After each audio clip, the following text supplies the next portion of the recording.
Então, já entendemos o que é o KC. Vamos falar agora das formas de determinação, então. Nós temos aí para determinar a ETC para poder ter o KC, né? Porque a ETC dividida pela referência é o KC. Então, nós temos equipamentos e cálculos, né, para determinar isso. Bom, os equipamentos mais utilizados para esse tipo de determinação são os lisímetros, tá? Então, vou falar um pouco de cada tipo existente, pelo menos dos principais, porque são muitas variações, tá? Drenagem, lençol freático de nível constante, lisímetro de flutuações, de pesagem. Bom, vamos lá. De drenagem. Basicamente, gente, o lisímetro de drenagem é você colocar uma caixa impermeabilizada, né? Porque você tem que ter o controle da água. Então, imagina que você vai lá, abre uma trincheira, enterra uma caixa. Ali embaixo você coloca um pouquinho de brita só para facilitar a drenagem do excesso de água, mas que não influencie na profundidade do sistema radicular. Então, tem que ser uma caixa de profundidade tal que não afete a raiz. A planta que está ali, ela não sabe se ela está dentro ou se ela está fora desse lisímetro, dessa caixa, tá? As condições dentro e fora têm que ser exatamente as mesmas. Então, geralmente, você abre uma trincheira, inclusive retirando perfil por perfil do solo, para depois remontar o solo dentro do lisímetro com as mesmas camadas, com os mesmos perfis que estava antes. E sempre buscando a mesma compactação também, tá? A mesma densidade do solo. Então, é lógico que, logo que você monta um lisímetro, as características do solo não estarão exatamente iguais ao exterior, mas sempre busca-se isso e o lisímetro ele fica ideal depois de um tempo que ele já está ali montado, que o solo vai se reacomodando da maneira natural, né? Mas vamos entender como que o lisímetro funciona, então, de drenagem. Geralmente você tem que ter um acesso aqui à medição da drenagem, aqui dá uma torneira, é claro que isso pode ser qualquer tipo de sistema, desde que você permita, desde que te permita medir quanto de água drenou, né? Então veja aqui, se eu sei exatamente quanto de água que eu estou aplicando via irrigação e eu tenho exatamente quanto saiu de água, então a entrada de água menos a saída, eu tenho quanto foi perdido por evapotranspiração, pela transpiração mais pela evaporação. Eu não tenho como medir o vapor de água saindo, mas eu tenho como medir quanto de água entrou e quanto saiu, e pelo balanço, né? Por esse balanço, equação do balanço volumétrico, então eu sei que a diferença é quanto evaporou, não é verdade? Olha que simples, né?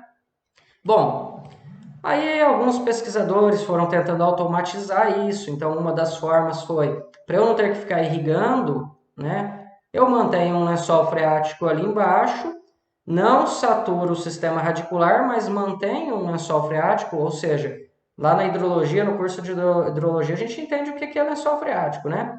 Então nós temos ali uma camada saturada, né? Nós mantemos saturado ali embaixo, e aí por capilaridade essa água sobe à medida que a planta vai precisando. Então, estou irrigando de baixo para cima, é uma subirrigação, não é? Bom, mas aí nós temos um reservatório que vai medindo quanta água está indo para repor, tá? Essa saturação aqui embaixo, ou seja, toda a água que está saindo, que ela vai por capilaridade, mantendo o solo úmido e aí a planta vai evapotranspirando, essa água precisa ser reposta aqui no lençol freático. Então nós temos um depósito graduado que permite aqui o nível constante, mas sempre que vai saindo água daqui para evapotranspiração das plantas, ele vai sendo reabastecido por um reservatório que este sim pode ter variação de nível, e aí eu tenho a graduação nele, aqui ele é graduado, eu vou medindo quantos litros de água está saindo por dia. Foi meio que uma automação, né, que foi feita aí nessa leitura. Bom, aí inventaram um de flutuações. Imagina, você tem uma caixa externa com um determinado fluido, tá? E aí o lisímetro em si fica em cima desse fluido. E aí vamos dizer, irrigou, o sistema não fica mais pesado? Irrigou, ele fica pesado, então ele desce. Então ele aperta, né? Comprime esse fluido onde ele está flutuando e aí esse nível sobe. Aí está evapotranspirando, se a água está saindo por evaporação e transpiração, o sistema está ficando mais leve. Se ele está ficando mais leve, o nosso fluido ganha espaço aqui de novo e aqui desce. E ainda colocaram uma bobina, que na época você dava corda, que falava, era um sisteminha, né, que você dava corda para ficar girando uma bobina e que a boinha aqui tinha uma sensibilidade com o tipo de uma caneta na ponta que ia registrando a variação, né? Choveu ou irrigou, fica pesado, né? Aí perdeu a água por evaporação, vai ficando mais leve. E aí essa bobina ia girando lentamente, né? Estações meteorológicas antigas tinha muito esse tipo de medidor de leitura. No final você desenrolava o papel, tinha um gráfico ali ao longo do tempo, como é que foi tendo a variação, né? Não é interessante? Agora, é claro que isso aqui seria um tubo para drenar o excesso, porque em caso de chuva, por onde que a água vai sair, né? Então você tinha que drenar o excesso de água. Aqui embaixo, mesma coisa, tinha a brita, e aí o excesso de água vindo para a brita, você succionava com a bomba de vácuo, por esse tubo aqui de acesso, o excesso de água. E esses tanques com ar? Esses tanques pulmões que a gente fala aqui? É porque a densidade da água não é levemente superior, a densidade do solo não é levemente superior à densidade da água. O solo não é 1 para 2, 1 para 4, né? Então, enquanto eu tenho 1.000 quilos de água em 1 metro cúbico, o solo eu tenho 1.200 quilos. Então, essa caixa do lisímetro afundaria dentro do fluido. Empurraria todo esse fluido, não ia ficar flutuando. Então, esses tanques aqui de ar são exatamente para equilibrar a densidade, ou melhor, a densidade do solo por ser maior que a água, você diminui um pouco o volume ocupado por solo lá dentro, até encontrar o equilíbrio com a água, para que ele fique de fato flutuando. Olha que engenharia, né? Bom, e aí chegamos no lisímetro de precisão, que vem desses conceitos, mas nada mais é do que uma balança. Com a evolução da tecnologia e você passar a poder colocar aqui uma célula de carga que determina então a variação de massa, você transformou tudo isso numa balança, você coloca todo o sistema sobre uma balança.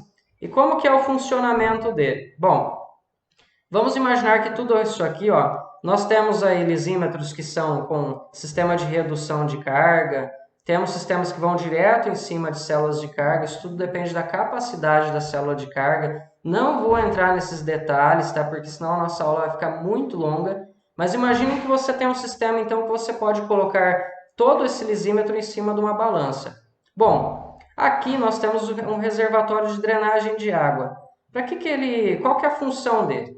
Imaginem vocês que no anterior um dos problemas era o excesso de água, né? Então, se chover aqui, saturaria o solo.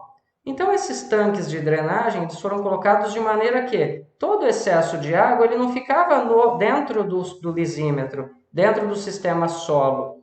Ele já drena para dentro de um tanque. Então, ali dentro do solo está acontecendo exatamente o que aconteceria numa condição natural de campo, né? Aí você pensa assim, poxa, mas se está drenando água, estou perdendo água por drenagem, como é que o meu sistema de balança vai saber qual é a parcela de evapotranspiração, ou seja, isso é uma balança. O sistema está perdendo peso por evapotranspiração, a água que está indo embora que está evapotranspirando. Mas parte da água está drenando. Como é que eu vou controlar a parcela de água que está saindo, ou seja, a parcela de massa que eu estou perdendo? Como que eu vou saber quanto dela que é perda por evaporação e quanto dela que é por drenagem? Bom, se eu tenho esse sistema de drenagem também sobre a balança, é a mesma coisa que você ir se pesar numa balança com uma sacolinha de supermercado e colocar essa sacolinha no seu pé em cima da balança. Você tirou da sua mão e colocou em cima da balança. A balança sabe onde que a sacola está? Não sabe, ela sabe que ela tem que medir uma massa que está sobre ela. A drenagem do lisímetro é a mesma coisa. Você está tirando a água do seu sistema solo. A sacolinha está saindo da sua mão, mas continua sendo pesada porque ainda está no sistema de pesagem. Então, tudo que está drenando está saindo do solo, mas não está sendo subtraído da massa. Então, sim, as medidas de massa, elas são apenas do que está sendo perdido por evapotranspiração. E o interessante é que, dependendo da precisão da sua célula de carga, você consegue aqui configurar o seu data logger para fazer medidas a cada minuto. Então, você sabe exatamente quantas gramas ficou mais leve o seu sistema, minuto a minuto, tá? E ao longo do dia você terá toda a evapotranspiração, toda a água que foi perdida então por evapotranspiração. Bom, mas ainda, de tempos em tempos, você precisa drenar esses tanques aqui de drenagem, porque eles têm uma capacidade máxima, né? Então eles suportam aí algumas chuvas. Imagine que nosso lisímetro está instalado no campo, né? Então está lá sofrendo chuva. Claro que ele pode ser instalado em condições também que é ambiente protegido, enfim, que você tem todo o controle de entrada de água, mas quando tem excesso, então o excesso drena. E aí de tempos em tempos você vem e abre esse registro e drena esse excesso de água que rapidamente esvazia esses tanques, e aí o sistema todo fica mais leve de uma vez. E esse ficar mais leve é exatamente quanta água drenou. Porque água, um quilo de água é 1 litro, né? Então você sabe que quantos quilos ficou mais leve naquele momento da drenagem é exatamente quantos litros de água que drenou naquele intervalo, né? E aí, litro por área, se você pegar a área do seu lisímetro, que foi a área que recebeu a chuva, que recebeu a irrigação, então litros nessa área você converte para milímetros. Você tem exatamente quantos milímetros de água que drenou.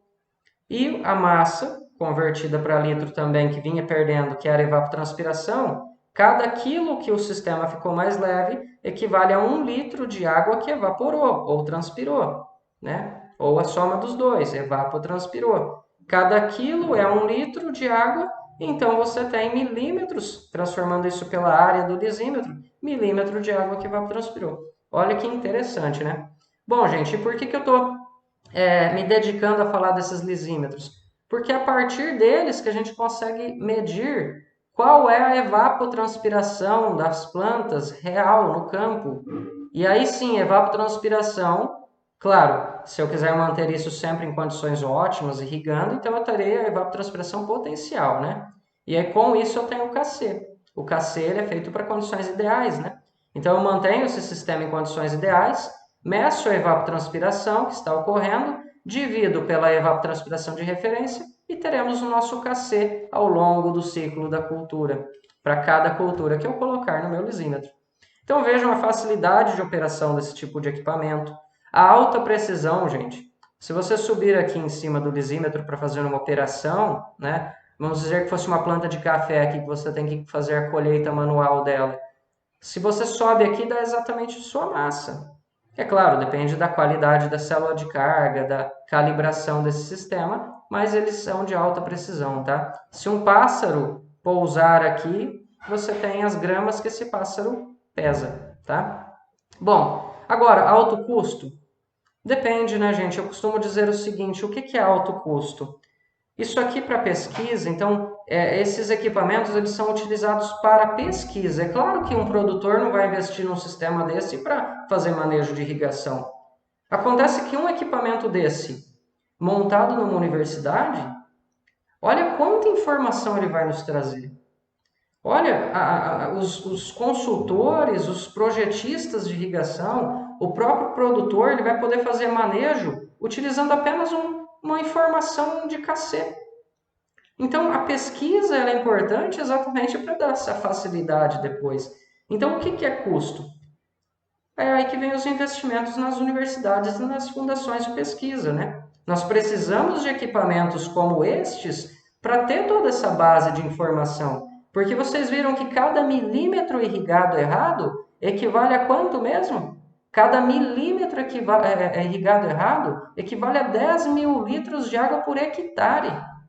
Então não me venha dizer que não precisa saber exatamente a quantidade de água ideal. Bota na ponta da caneta no final para saber. Isso pode inviabilizar o seu projeto de irrigação, né? Irrigar errado pode inviabilizar seu projeto de irrigação, porque cada milímetro irrigado a mais ou a menos, né? A mais pensando em custo, 10 mil litros de água por hectare a mais. Isso representa energia elétrica que está sendo jogada fora, sistema de bombeamento, enfim, água, né? Recurso natural.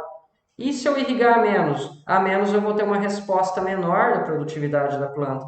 Talvez você investe tanto no sistema de irrigação esperando produzir alta, né, ter altas produtividades, alcançar altas produtividades, mas aí se você irriga menos, você perde o seu potencial produtivo. Então, é muito importante trabalhar o manejo de maneira adequada. Aqui eu gostaria de mostrar para vocês um exemplo de uns lisímetros que foram construídos aí pela Exalc, né? Então eu pude acompanhar isso durante meu doutorado, e isso foi o projeto de tese do Danilton Flumigan, que hoje é pesquisador da Embrapa em Dourados, tá?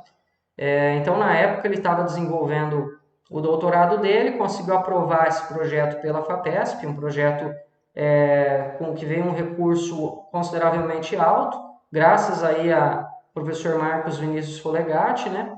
Então, eles conseguiram esse recurso para investir em 6 lisímetros, que hoje são os lisímetros, diria aí, os mais modernos do mundo. E vocês vão entender por quê, tá? Bom, então, o professor, né, o pesquisador Danilton, hoje da Embrapa, ele desenvolveu esse sistema onde, vejam aqui, eram 2 lisímetros por fosso de acesso, né? Isso aqui então vai ser tudo enterrado depois, plantado lavoura em volta, mas aqui é um fosso que te dá acesso para entrar por baixo dos lisímetros, né? E imaginem, né, a dor de cabeça que não foi para montar tudo isso, pedreiro ter que fazer isso aqui de maneira circular, não é uma obra que é do dia a dia das pessoas, né? Então você tem que encaixar um tanque aqui dentro, né? Olha o tamanho disso, né?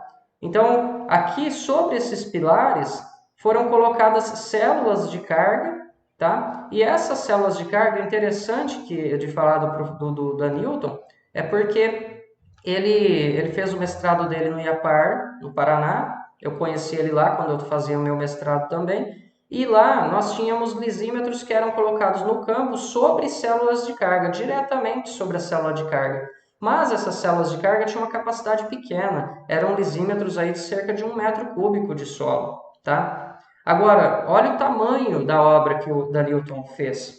Ele conseguiu células de carga para colocar tanques de solo muito maiores, né? Então, graças a um conhecimento que ele trouxe lá do IAPAR, ele foi evoluindo e conseguiu transformar isso num sistema muito maior. Existem lisímetros maiores do que esse? Existem, eu vou mostrar para vocês, que são os primeiros, mas já são lisímetros que precisam ter um sistema de redução de carga.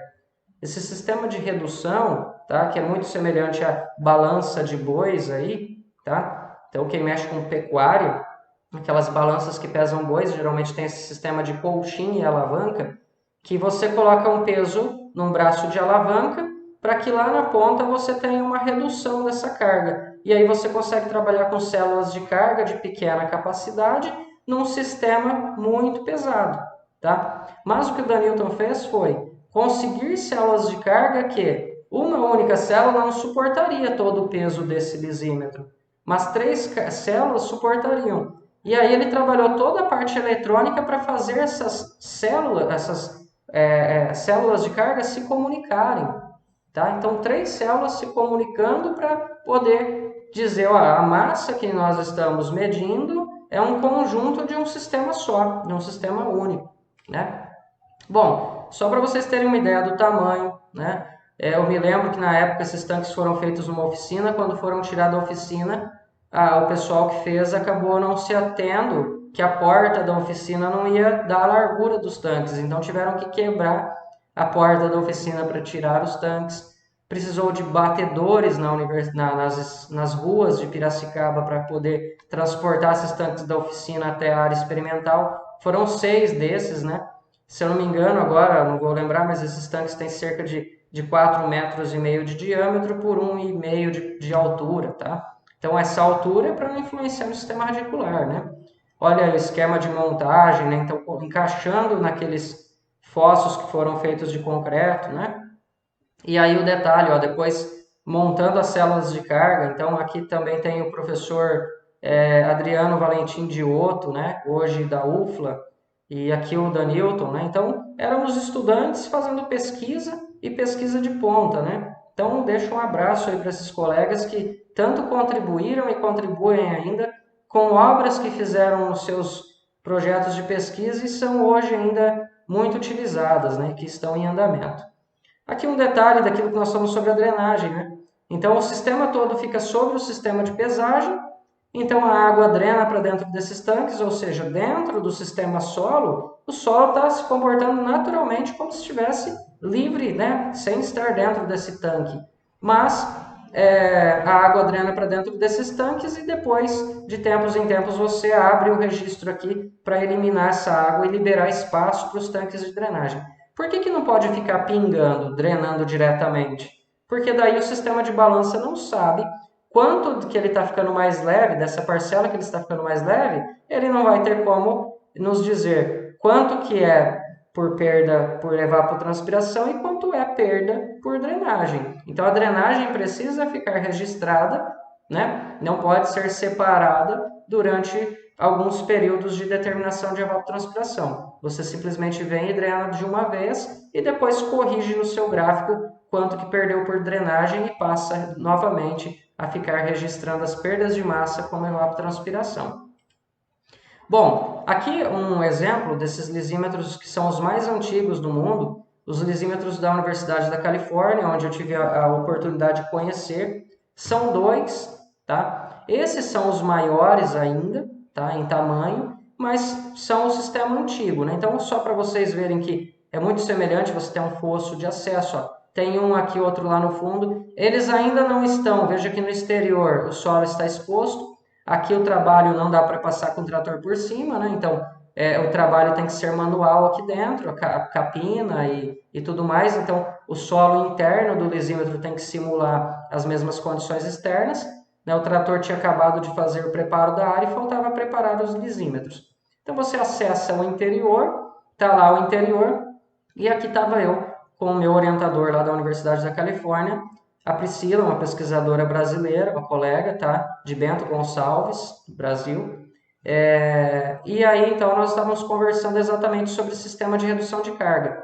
Imaginem esse lisímetro sobre nós, sobre todo esse sistema de colchim e alavanca, e aí ele traz todo esse peso para uma célula que tem capacidade de 50 quilos. Vamos fazer as contas desse lisímetro?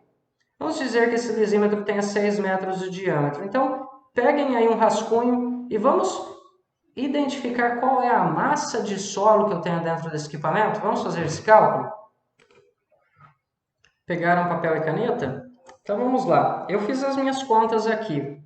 Nós sabemos que a área de seção circular é π diâmetro ao quadrado sobre 4. Então, se considerarmos 6 metros de diâmetro desse lisímetro, confiram aí com um de vocês, eu encontrei uma área de 28,3 metros quadrados, tá? Bom, isso seria a área da superfície do lisímetro. E esses lisímetros geralmente têm 1,5 metro de profundidade, então qual é o volume total deles, né? Bom, 28,3 metros de área, vezes 1,5 de profundidade, nós chegamos aí a 42,45 metros cúbicos, não é? E aí vamos pensar assim, mas como que eu vou ter uma ideia de peso, de massa desse solo, desse lisímetro? Bom, gente, nós sabemos que os solos aí têm 1,2, 1,3, 1,4 né, de densidade em gramas por centímetro cúbico, que equivale a 1,2 equivale a 1.200 quilos por metro cúbico. Então, se nós temos 42,45 metros cúbicos de volume nesse lisímetro, vezes 1.200 quilos por metro cúbico de densidade do solo, isso dá 50.940 quilos de solo seco, porque densidade de solo é com base em massa seca, né? Nós fizemos isso nas nossas aulas de cálculo de área, massa e volume. Bom, então se nós ainda irrigarmos até saturar esse lisímetro, saturação não é 50% do volume, então dos 42,45 metro cúbico de volume total que está com solo, 50% de umidade com base volume, próximo da saturação, nos daria aí 21,23 aproximando metro cúbico de espaços porosos, né? Se nós enchermos isso de água, a água tem 1.000 quilos por metro cúbico, nesses 21,23 metros cúbicos daria 21.230 quilos de água. Então nós temos 50.940 quilos de solo seco, com mais 21.230 quilos de água se nós saturarmos esse lisímetro.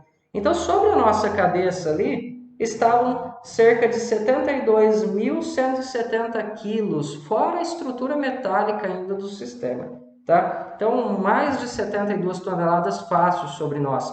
E tudo isso estava sendo medido por uma célula de carga de capacidade de 50 kg. Então é claro que você tem que fazer uma calibração da relação entre o que é colocado de massa e quanto que isso equivale ali na leitura daquela célula. Não é uma leitura direta, precisa da calibração, né? Toda célula de carga, todo sistema eletrônico precisa de calibração. Mas esse então é um sistema de redução de cargas com o princípio da alavanca, do braço de alavanca, tá? Bom, então só para mostrar o interior aí para vocês, né? E aí a equipe nossa, o Rodrigo Monteiro, também professor, né? Então, professor Rodrigo Monteiro do Instituto Federal do Rio Grande do Sul, em Bento Gonçalves. Eu, né, hoje professor da UFMS. O Rodrigo fazia uma visita técnica na época, se eu não me engano, pós-doutorado. Eu estava fazendo meu doutorado. O professor Richard Snyder, essa pessoa super simpática, que nos acolheu muito bem lá na Universidade da Califórnia, né? Então, que trabalha com esses equipamentos. Ele é biometeorologista, né? Então, estuda os efeitos do clima nas plantas, né? E o professor Silvio Lima, também, do Instituto Inovagre, né? Fazendo pós-doutorado na época. Ele que criou o Instituto de Inovação e Pesquisa da Agricultura Irrigada, o Inovagre, né? Então, essa era a nossa equipe trabalhando junto com o professor na Universidade da Califórnia. E foi muito aprendizado, vejam aqui, embora são lisímetros muito antigos, né? São lisímetros que tanto o tanque interno como externo é feito de metal. Isso porque, gente, a interferência do lisímetro na área, ela tem que ser mínima, tá? A cultura dentro e fora do lisímetro, ela tem que estar nas mesmas condições, senão a gente vai estar medindo um KC, né? Determinando um KC através da medida de evapotranspiração dentro do lisímetro que não condiz com o que está fora. Então, tudo que era feito fora era feito dentro, inclusive. Vocês sabem que nos Estados Unidos é feita muita irrigação ainda por sulcos, né? Então, essa era uma área de irrigação por sulco. E aí, como é que vai irrigar dentro do lisímetro com sulco? Então, tinha um hidrômetro, né? E o lisímetro é circular, então cada sulco dentro do lisímetro tinha um comprimento diferente. E aí, o hidrômetro permitia exatamente contabilizar, medir, né, a quantidade de água por sulco dentro do lisímetro. Interessante, né? E sempre, ó, o lisímetro está aqui, vejam que aqui tem um técnico de campo operando, né, fazendo operações aqui. E aí a borda do lisímetro está aqui, então nós tínhamos aqui a medida de evapotranspiração da cultura, né, da cultura irrigada, inclusive por sulcos, e aí nos permite determinar o KC, e ao lado uma torre meteorológica, para nos dar os dados da evapotranspiração de referência. Ainda, essas torres meteorológicas do Departamento de Recursos Hídricos da Califórnia, em parceria com a Universidade da Califórnia, eles trazem equipamentos um pouco diferentes dos dados meteorológicos que nós estamos acostumados, tá? Então, são sensores que trabalham com balanço de energia. Por exemplo, esse aqui, ele tem um sensor em cima e um sensor embaixo, ele faz um balanço entre a energia que chega direta e a energia difusa, né? E através de equipamentos como esses, eles conseguem determinar quanto de vapor de água que está saindo daquela superfície, ou seja, quanto que está evapotranspirando naquela área ali, tá? Então é uma metodologia um pouco diferente de apenas trabalharmos os dados meteorológicos, tá? Uma outra coisa interessante lá, né, graças aos recursos que eles têm, todo experimento tem uma câmera que tira uma foto diária no mesmo horário e depois então permite você fazer aquela montagem acelerada, né, que parece um videozinho de ver a planta crescendo, abrindo a flor, no caso o pendão do milho, né? E aí então, graças a esses recursos, né, eles conseguem resultados de pesquisa muito interessantes, inclusive da parte visual, né? Bom, e as estações meteorológicas de fato, então? Aí esses mesmos equipamentos montados em área também de inundação de arroz, né? Califórnia, para mim foi novidade, a Califórnia é uma das regiões que mais produz arroz inundado.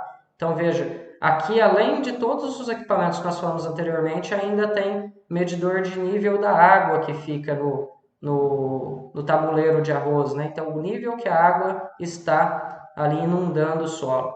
Então foi uma experiência muito interessante que eu trago para vocês através de fotos. Espero que vocês entendam e aproveitem, né? Isso porque, infelizmente, talvez nem todos tenham a oportunidade de conhecer a campo áreas como essas. E aí eu trago como professor de vocês, tento trazer o máximo da experiência que eu vivenciei, né? Aqui um outro experimento em lavoura de uva, Uva que aqui é plantada dessa forma porque é colhida com máquina, né, para vinho. Então a máquina geralmente, lógico, uva de mesa tem que ser colhida na mão, não tem como, né? Até estão desenvolvendo sensores e máquinas que conseguem colher o cacho de uva sem danificar. Mas aqui é por derriçamento mesmo, né? Derruba a uva dentro da máquina que passa ali por baixo, rente ao tronco, e joga dentro de um tanque, como se fosse um tanque graneleiro, porque essa uva vai toda para ser esmagada para vinho, né? E vinho, que nessa região é um dos melhores do mundo, inclusive região de Napa Valley, aí na Califórnia, os vinhos que concorrem com vinhos europeus, inclusive, tá?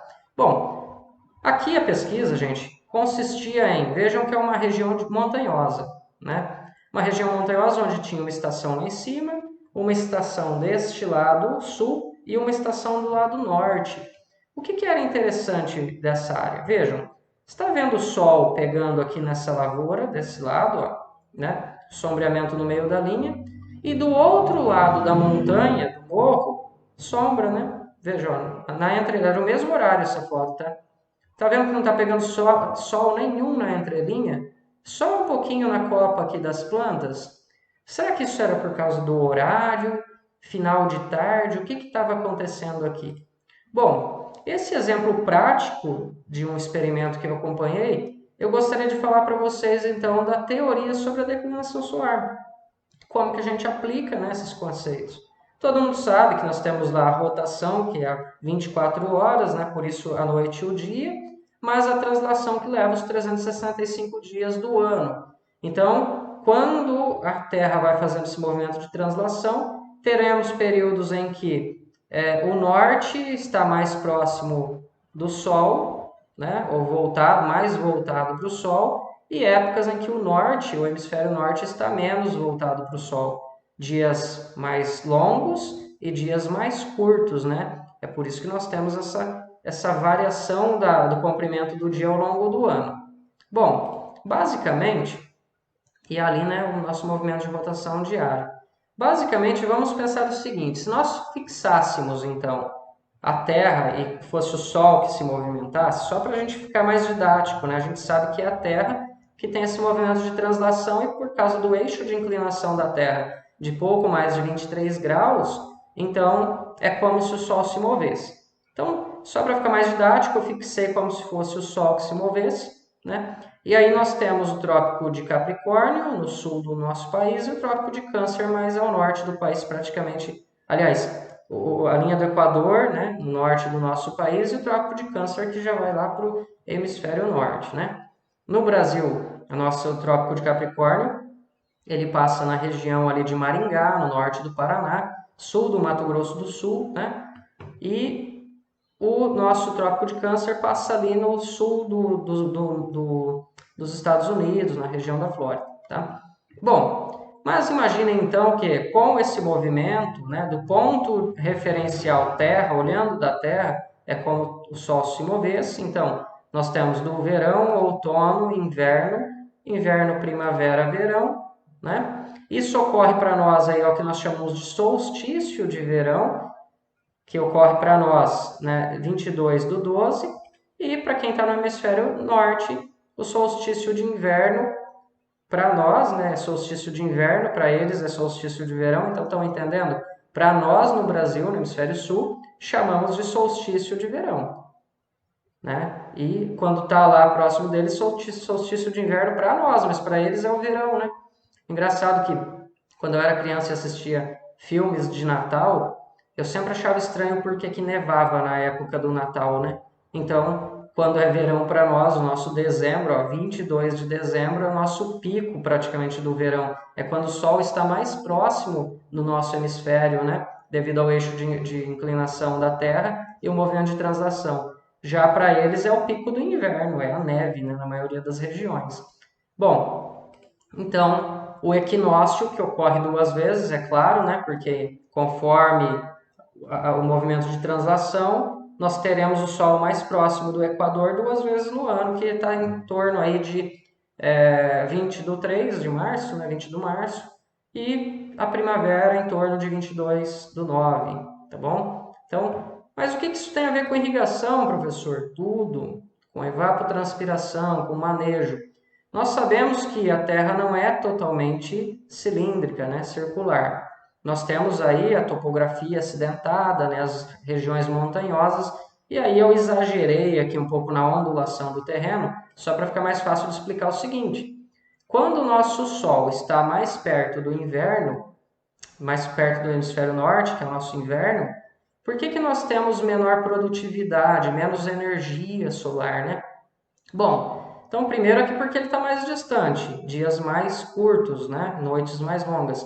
Mas também tem uma característica interessante que principalmente os gaúchos do Brasil, né, por serem do sul e estarem abaixo do Trópico de Capricórnio, tá? Então eles têm uma influência aqui que é que em período nenhum do ano chega energia direta na costa sul de uma montanha, de uma região montanhosa.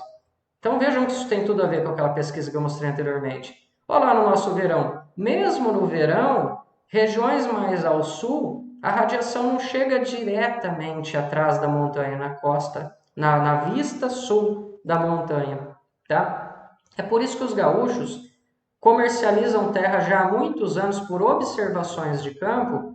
As terras montanhosas mais voltadas para o norte sempre foram comercializadas a preços maiores. Olha que interessante, né? Porque por observação de campo ele já entende que a face da montanha que está virada para o norte produz mais. E no caso do hemisfério norte é o contrário, né? A face da montanha voltada para o sul produz mais. Por quê? Porque tem mais energia, mais disponibilidade de energia solar, tá bom? Então essa é a aplicação mais didática que eu tenho para mostrar para vocês do conhecimento teórico no campo, na prática, né? Então, mostrando o mapa, ó, onde passa aí a nossa linha, o Trópico de Capricórnio e o Trópico de Câncer, né? Mas isso eu mostro esse mapa para mostrar o seguinte para vocês.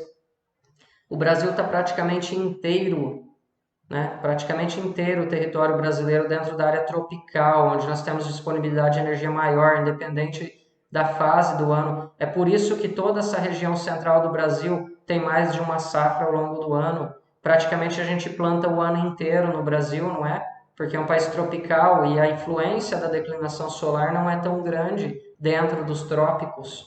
Agora, fora dos trópicos, nós temos uma influência grande, né, devido principalmente a essa questão de energia. E energia e temperatura trabalham juntas, né? Agora, olha os Estados Unidos inteiro fora da área tropical, não é? E isso, com certeza, o Brasil ainda tem um potencial muito grande de continuar crescendo, né, na produção de alimentos. Não é à toa que esse ano acaba de superar os Estados Unidos em produção de grãos, no caso da soja, e acredito que tem condições de continuar fazendo isso também para outras culturas, né? Inclusive qualquer tipo de alimento. Bom, gente, estamos encerrando já. Eu sei que a nossa aula ficou um pouco longa, mas essa aula sobre manejo tem muito para nós falarmos, né? Eu pude conhecer o CIMMYS, que é o California Irrigation Management Information System. Olha que nome bonito, né? Então, Sistema de Informação para Manejo de Irrigação da Califórnia. Esse sistema foi criado pelo Departamento de Recursos Hídricos da Califórnia, em parceria com a Universidade da Califórnia e UC Davis, né? Um projeto principalmente do professor Richard Snyder, que foi o nosso orientador. Então, ele tem uma rede de estações meteorológicas espalhadas em todo o estado da Califórnia, que permite trazer essas informações precisas e transmite diretamente para o agricultor para poder fazer um manejo adequado de suas lavouras, né? Lembrando que a Califórnia é um estado em que chove cerca de 400 milímetros por ano, é uma precipitação equivalente ao nosso Nordeste brasileiro, tá? E é um estado mais rico. Não é o estado mais rico apenas porque ali está a Google, ali tem o Vale do Silício, não é só na parte tecnológica. A agricultura também é bastante expressiva nesse estado, tá? E praticamente não chove, tá? Então a agricultura na Califórnia é praticamente toda via irrigação. E para isso, se não chove, também tem pouco recurso hídrico do ponto de vista de rios, né? De recarga de lençol freático. Então eles utilizam muito a água do degelo. Isso eu falo muito no curso de hidrologia, né? Para você que já fez a hidrologia, a gente vai a fundo nisso aí. Bom, então é isso, gente.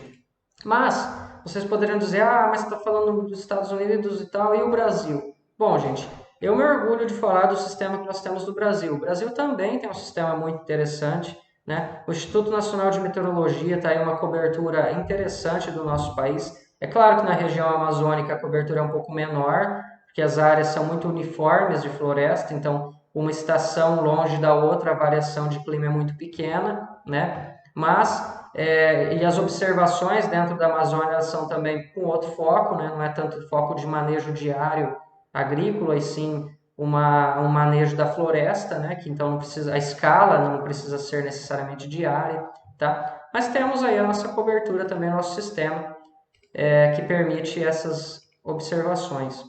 Bom, temos aí alguns métodos, tá? Aliás, são vários métodos de cálculo de evapotranspiração de referência. Eu vou passar apenas os dois mais usados, digamos assim. Hargreaves é um método simples, é um método para quando você tem pouca informação, tá? Então, apenas com dados de temperatura média, máxima e mínima, você já tem como calcular a estimativa de evapotranspiração de referência. Esse 0.023 nada mais é do que o albedo, tá? Então, esse modelo matemático foi feito aqui com a radiação no topo da atmosfera. Tá? Então, RA. Então, basicamente, você tendo aí dados de temperatura e radiação, e a radiação no topo da atmosfera, gente, é interessante que, como não tem nuvem, né, no topo da atmosfera, a radiação ela varia durante o ano apenas em função da declinação solar. Tá? O dia juliano, o dia do ano, onde o Sol está. Então, é uma tabela. Radiação no topo da atmosfera é uma tabela, um valor tabelado. É sempre no mesmo dia do ano, salvo, é claro, aqueles ajustes do calendário que a gente tem o ano bissexto, né? Mas sempre naquele dia do ano a radiação é a mesma lá em cima, porque não tem influência da atmosfera, né? Das nuvens e tudo mais, tá bom? Agora, é claro, né? Então, você pode ter apenas um termômetro simples que registre, seja analógico, digital, enfim, mas que registre máxima e mínima. Com a máxima e mínima você calcula a média, e apenas com um termômetro desse aqui e com uma tabela de radiação, permite você ter uma estimativa da evapotranspiração. Agora, isso é preciso? Não é? Então, é claro, né, gente, que se você tem um dia nublado na sua planta, a condição é outra, né? Então, é uma estimativa, tá? O modelo permite a estimativa. Bom, e aí nós temos alguns componentes que nós já falamos, né? A radiação, a temperatura, a velocidade do vento, a umidade do ar, como elas se relacionam. E tudo isso é importante, então, ser levado em conta, né? Então, para a estimativa, ó, existe esse que é o mais usado, tá? No Brasil, cerca de 50% das aplicações de evapotranspiração utilizam esse modelo. Esse modelo que foi desenvolvido pelo pesquisador Pineman e pelo Monteith no passado. Eles tinham um modelo físico, que é a transferência física de água para a atmosfera, levando em conta essa questão de radiação, de temperatura, de velocidade do vento, enfim, todas essas constantes aqui. Esse é um modelo físico, então, de como que a água pode passar para o estado de vapor e para a atmosfera, né? Acontece que, em 1998, o professor Allen e mais 3 professores de diferentes regiões do mundo fizeram uma pequena alteração, algumas alterações nesse modelo para deixar ele mais aplicável à agricultura e publicaram no boletim da FAO. A partir daí, então, que esse modelo ganhou grande repercussão e passou a ser utilizado em grande escala. No mundo inteiro, cerca de 50% das publicações e tal falam desse modelo.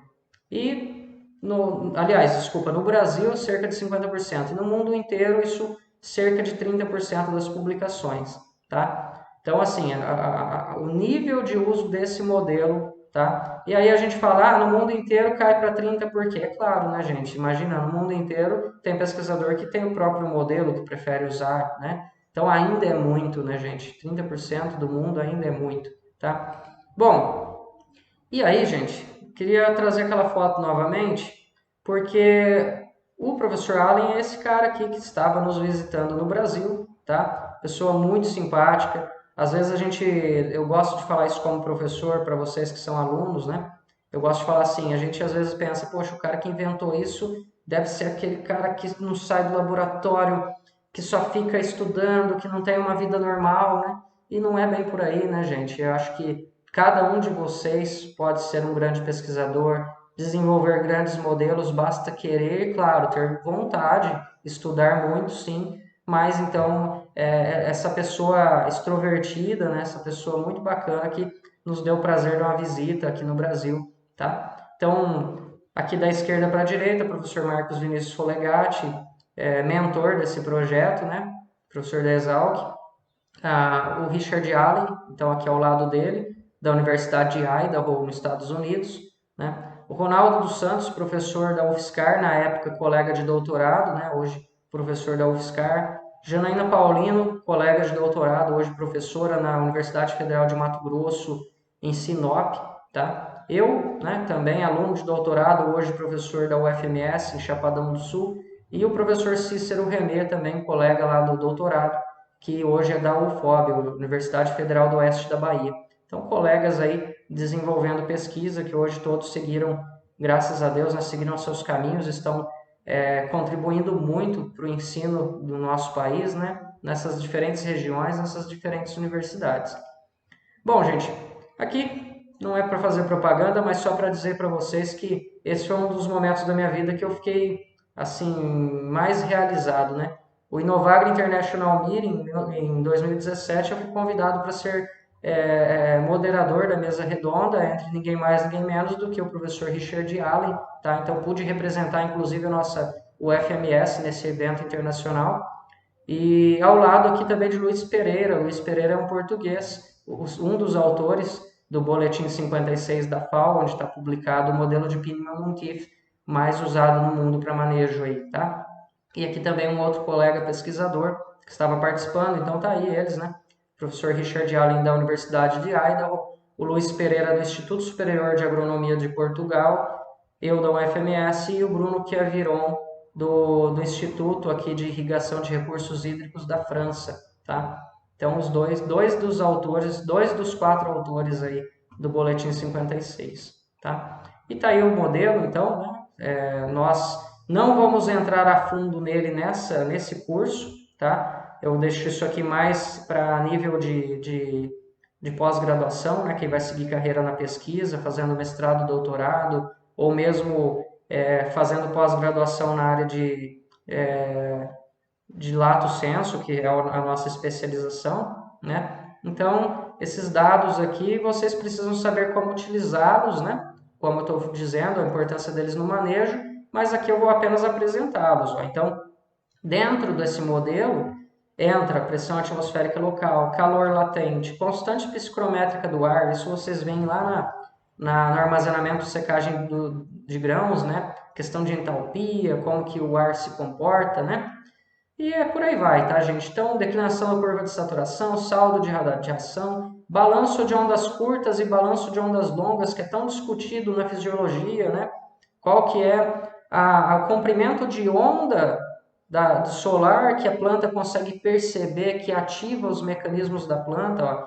A declinação solar, né, que nós falamos tanto, tá? Então tá tudo aí, ó, certo? Tudo isso para chegar naquele modelo. Então é um modelo bastante completo. E aí, então, eu digo assim, eu finalizo da seguinte maneira: critério de escolha do método de estimativa de evapotranspiração. E aí, eu vou trabalhar então com o Piniman ou vou trabalhar com o Hargreaves? Ah, claro que eu vou trabalhar com o Piniman. Depende, gente. Depende da disponibilidade de dados. Então, vocês viram que para trabalhar com o Piniman, em nível de pesquisa, é o mais utilizado mundialmente falando, né? Mas depende da quantidade de dados. Então, se você vai fazer um manejo de irrigação e não tem uma estação meteorológica, como é que você vai usar esse modelo, né? Depende também da condição climática local. O Hargreaves foi desenvolvido numa região de clima temperado. Então, será que isso se aplica ao Brasil? Talvez no Brasil ele seja um modelo que, principalmente por levar em conta apenas temperatura máxima, média e mínima, e radiação no topo da atmosfera, talvez no Brasil, que é um país tropical, que tem muita influência de nuvens, não seja interessante, mas numa outra região, onde ele foi calibrado para o uso, dê para usar ele com tranquilidade, com poucas informações. E depende também da escala temporal de estimativas, né? Então, o modelo de Pinion permite você fazer de hora em hora a estimativa de evapotranspiração. e outros modelos já vai depender da escala temporal que você obtém os dados, né? Então, eu gosto de fechar isso com a frase do colega Rodrigo Vieira da Codevasf, que ele fala assim, algum manejo é melhor do que nenhum, né? Ou seja, alguma estimativa, alguma referência que você busque é melhor do que nenhuma. É melhor do que você simplesmente ir lá, chutar o chão com a ponta da bota e achar que o solo está seco e precisa colocar água, né? Ou ainda, o pior, esperar a planta apresentar sintomas de murcha para então fazer uma irrigação, uma reposição de água, que já levou teu potencial produtivo embora faz tempo, né? Não é assim que se maneja irrigação.